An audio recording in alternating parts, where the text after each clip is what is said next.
Ադրբեջանի կողմից Հայաստանի ուղղությամբ բեռնափոխադրումների սահմանափակումների վերացման արդյունքում Հայաստան է ժամանում ղազախական հացահատիկ տեղափոխող բեռնատար գնացքը, որն անցել է Ղազախստանի, Ռուսաստանի, Ադրբեջանի և Վրաստանի տարածքներով և այժմ հատում է Հայաստանի սահմանը։ Գնացքը տեղափոխում է 1000 տոննա ցորեն։ Սա նշանակալի քայլ է տարածաշրջանում հաղորդակցությունների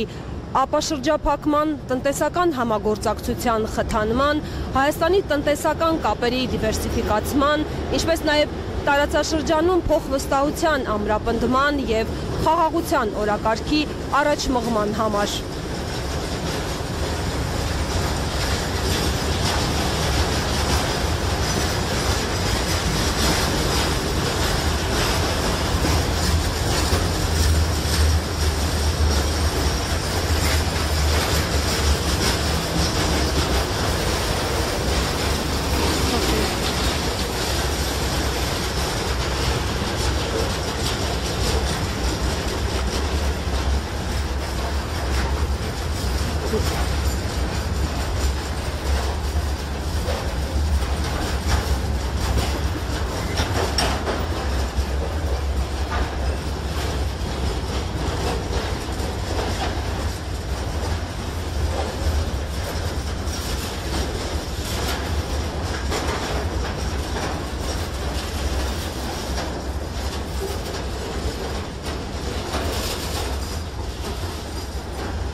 Մենք Տավուշի մարզի այրում կայարանում ենք, այս պահին իմ զրուցակիցները Հայաստանի տարածքային կառավարման և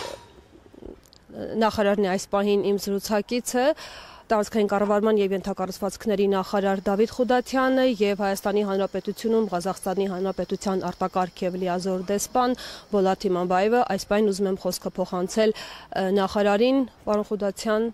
ուզում եմ, որ դուք կարևորեք այս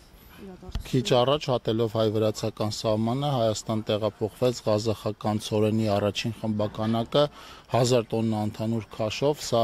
կարևոր իրադարձություն է, որովհետև ցորենի խմբականակը Հայաստան է տեղափոխվել անցնելով Ռուսաստանի, Ադրբեջանի և Վրաստանի տարածքներով։ Պիտի ընդգծեմ, որ սա հնարավոր եղավ նախ իրականացնել Հայաստանի և Ադրբեջանի միջև ձեռք բերված խաղաղության համատեքստում ի կատարումն օգոստոսին Վաշինգտոնում ստորագրված փաստաթղթերի, պիտի արձանագրեմ, որ նախորդին նաև Ռուսաստանից ձեռք բերված ցորեններ կրկին գնացքով անցնելով Ադրբեջանի և Վրաստանի տարածքներով տեղափոխվել Հայաստան, սա ոչ միայն ունի կարևոր քաղաքական նշանակություն, այլև կարևոր տնտեսական նշանակություն, էականորեն կրճատվում է Հայաստան տեղափոխվող բեռների վրա ծախսվող ժամանակը։ Շատ շնորհակալ եմ։ Խոսք ուզում եմ փոխանցել նաև պարոն դեսպանին։ Сегодня поистине важное историческое событие. Мы встречаем первый состав с казахстанским зерном, который прибыл в Армению. Это событие стало возможным благодаря договоренностям на высшем уровне, достигнутым во время официального визита президента Республики Казахстан в Республику Армению в апреле прошлого года. В этой связи важно отметить, что в настоящее время отношения между Казахстаном и Арменией развиваются динамично по всему спектру направлений. И сегодняшнее событие является ярким подтверждением этому. Пользуясь случаем, хотел бы выразить признательность нашим армянским друзьям и коллегам за совместную работу. Казахстан готов и далее осуществлять поставки зерна на постоянной и взаимовыгодной основе. Пусть казахстанское зерно станет символом дружбы и плодотворного сотрудничества на благо наших стран и народов. Շնորհակալ եմ, ուղիղ եթերում աշխատում էինք Այրոմ կայարանից, ուր րոպեներ առաջ ժամանեց ղազախական